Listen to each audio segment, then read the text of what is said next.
tak akan tersisi dengan kehadiran mereka. Semua memang ada di kepala STY. STY yang menentukan. Opsi-opsi itu ada di STY. Dia bertanggung jawab sebagai pelatih kepala. Sini saya pikir dia akan menentukan starting 11 ya bagi tim nasional Indonesia.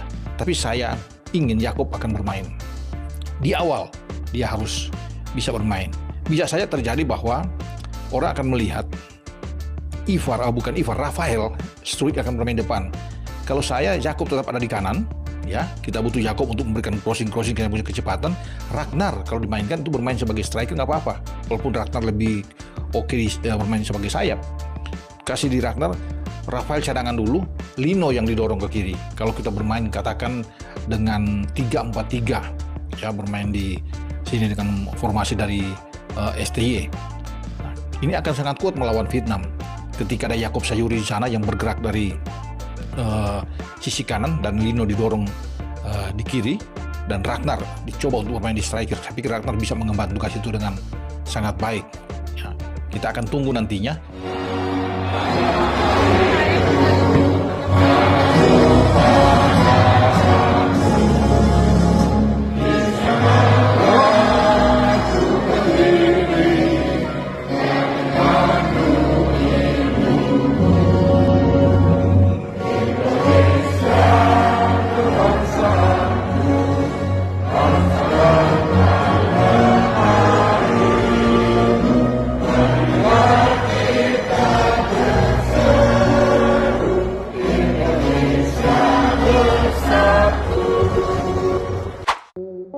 Pemain inti dan pelapis akan memiliki kualitas yang setara.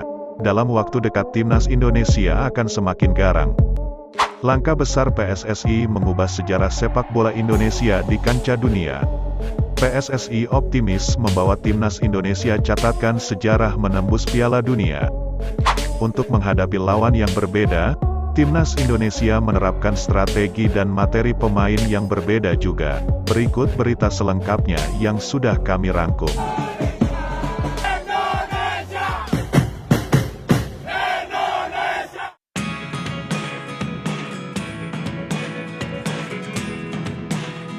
Penyerang muda potensial berpostur tinggi badan 193 cm, kembali ditemukan di Belanda.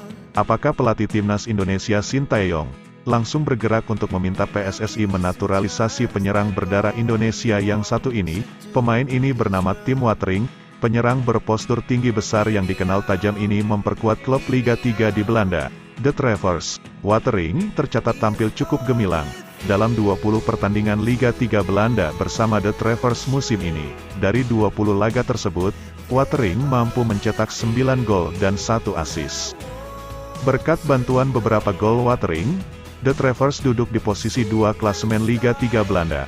Watering dan kedua orang tuanya lahir di Belanda, namun dia memiliki darah Indonesia dari garis neneknya. Orang tua ibunya lahir di Semarang, Jawa Tengah. Setelah menelusuri profilnya, Watering pun memberikan respon. Melalui akun Instagram pribadinya, dia sadar bahwa dia memiliki darah Indonesia. Menanggapi hal itu, dia memberikan respon emoji kedua tangan dengan maksud berterima kasih. Dengan begitu Watering terindikasi memberikan respon positif. Apakah ini pertanda tim Watering sejatinya tertarik memperkuat timnas Indonesia? Satu hal yang pasti, melihat statistik yang ada sekarang, di musim depan, artinya Watering sudah memberikan kontribusi besar bagi klubnya, yang awalnya Liga 3 akan menuju Liga 2 Belanda. Mengingat posisi klubnya saat ini berada di posisi kedua, hanya masalah waktu bagi Watering untuk diboyong klub yang levelnya lebih tinggi. Bahkan tidak mustahil jika dia diminati klub utama Liga Belanda. Walaupun Watering mentas di Liga 3 Belanda, namun di atas lapangan, Watering diprediksi memiliki kualitas yang sedikit lebih baik di atas penyerang klub Liga 2 Belanda, yakni Delano Ladan. Sekedar diketahui, Delano Ladan sangat ngebet dan meminta agar dinaturalisasi menjadi warga negara Indonesia, untuk dapat membela timnas Garuda yang kini pamornya mulai dikenal dunia. Namun, karena dinilai kurang memiliki kemampuan yang istimewa, Delano Ladan hingga kini belum direspon PSSI. Musim ini bersama klubnya di Liga 2, yakni Top Os, Delano Ladan baru mengemas 1 gol dari 19 pertandingan di Liga 2 Belanda. Dalam menaturalisasi pemain, PSSI tidak asal-asalan. terlebih dahulu melihat kualitasnya disertai kebutuhan tim. Selain mencari dengan kualitas terbaik, juga harus memiliki jiwa nasionalisme tinggi pada negara yang akan dibelanya, yakni Indonesia. Dengan begitu, Timnas Indonesia benar-benar mendapatkan pemain keturunan yang berkualitas dengan sepenuh hati membela Indonesia, dan kabarnya Ketua Umum PSSI sudah melakukan video conference dengan beberapa penyerang grade A keturunan Indonesia.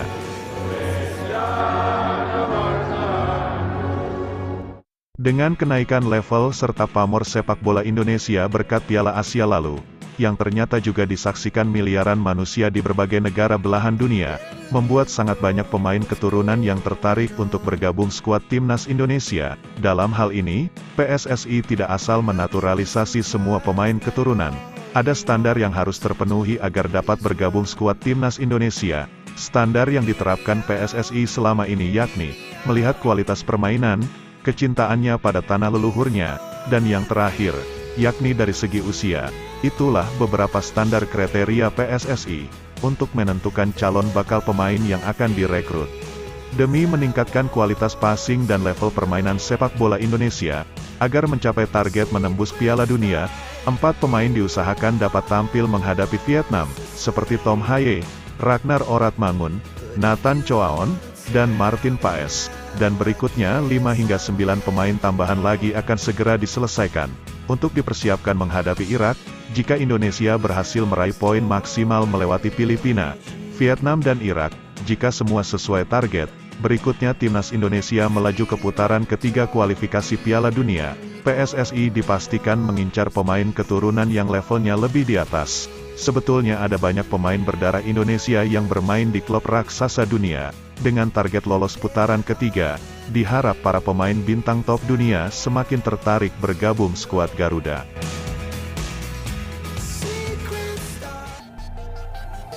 Kehadiran para pemain keturunan yang berkualitas merupakan sesuatu yang diharapkan Sintayong sejak lama.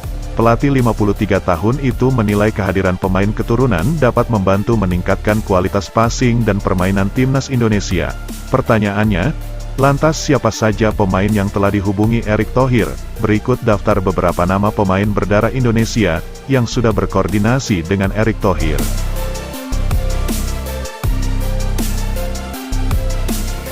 Yang pertama, Maitland Niles, posisinya sebagai winger, di klub ternama Liga Inggris, yakni Stoke City.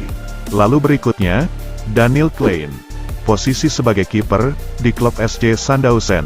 Yang ketiga, Kevin Dix, posisinya sebagai bek di klub FC Copenhagen. Berikutnya, yang keempat, Ole Romeni, sebagai penyerang di klub FC Utrecht. Pemain inilah yang paling banyak diharapkan supporter Indonesia, karena posisi striker Timnas Indonesia saat ini masih sangat kurang tajam, dan kemungkinan akan segera menambal kekurangan di lini penyerang. Dan berikutnya pemain yang kelima, yakni Jairo Riedewald, posisinya sebagai gelandang, di klub Crystal Palace. Jairo Riedewald sudah mengatakan keinginannya untuk membela Timnas Indonesia, dan kini PSSI sedang berkoordinasi dengan sejumlah pemain naturalisasi tambahan, yang mana nanti Ketua PSSI akan menentukan karakter pemain yang akan direkrut Timnas Indonesia, untuk segera bergabung dan menjalani beberapa turnamen internasional, termasuk kualifikasi Piala Dunia. Kehadiran beberapa nama pemain tersebut sangat dibutuhkan Timnas Indonesia untuk menunjang lini per lini. Mulai dari pemain inti dan pemain pelapis diharap memiliki kualitas yang setara. Masih ada waktu yang cukup sebelum babak ketiga kualifikasi Piala Dunia zona Asia bergulir pada bulan September mendatang. Masih ada waktu cukup panjang bagi PSSI untuk memproses naturalisasi para pemain tersebut. Selain tambahan 5 pemain berkualitas seperti Jairo dan lainnya, PSSI juga sedang dalam proses menaturalisasi 4 nama pemain, seperti Nathan Choaon, Tom Haye, Ragnar Oratmangun, dan Martin Paes. Nathan Cho dikabarkan sudah menyelesaikan proses, tinggal mengambil sumpah warga negara Indonesia atau WNI, dan proses peralihan federasi, dari Federasi Belanda KNVB pindah ke PSSI. Sementara Tom Haye dan Ragnar Oratmangun akan dirapatkan di Dewan Perwakilan Rakyat pada awal bulan Maret ini. Setelah itu, kedua nama tersebut, Tom Haye dan Ragnar Oratmangun sudah siap bergabung skuad Timnas Indonesia. untuk menghadapi Vietnam di kualifikasi Piala Dunia pada tanggal 21 dan tanggal 26 Maret tahun ini. Dalam hal ini, akan ada 2 hingga 3 gelombang PSSI untuk menambah pemain naturalisasi yang berdarah Indonesia. Kelompok pertama, Tom Haye, Ragnar, Nathan, dan Martin Paes. Kemungkinan besar keempat pemain tersebut sudah siap saat menghadapi Vietnam pada tanggal 21 dan tanggal 26 Maret tahun ini. Lalu berikutnya akan menaturalisasi kelompok kedua. Sejumlah pemain sedang berkoordinasi dengan Ketua PSSI Erick Thohir. Ada sekitar 5 hingga 9 pemain yang akan direkrut timnas Indonesia guna mempersiapkan menghadapi Irak pada bulan Juni tahun ini. Sejumlah pemain tersebut diantaranya Hairori Edewald, Milion Manuf, dan beberapa pemain lain yang sudah disebutkan di awal. Jika timnas Indonesia berhasil menembus putaran ketiga kualifikasi Piala Dunia, PSSI masih akan terus menambah kekuatan terbaik di setiap lini per lini, dengan memboyong beberapa pemain top Eropa berdarah Indonesia lainnya, dengan materi pemain terbaik yang melimpah. Dengan begitu, skuad Garuda akan dihuni pemain terbaik, antara pemain inti dan pemain pelapis akan memiliki kualitas terbaik. Hal itu tentu semakin menaikkan level permainan timnas Indonesia. Perlu digarisbawahi, proyek besar dan merombak banyak pemain skuad timnas Indonesia, bertujuan mencari racikan terbaik demi target menembus Piala Dunia 2026. Jika dengan berbagai cara dan usaha itu tercapai, tentu ini akan menjadi sejarah yang tidak mungkin dilupakan rakyat Indonesia, dan tentunya dapat memberi dampak besar bagi generasi berikutnya, agar terus termotivasi di ajang internasional seperti Olimpiade, Piala Asia, dan Piala Dunia periode berikutnya. Bagaimana dengan pendapat pribadi Anda soal langkah PSSI tersebut?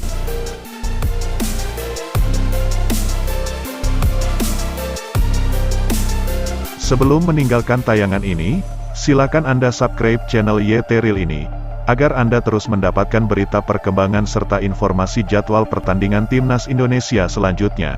Sampai jumpa di tayangan berikutnya. Bye YT Real.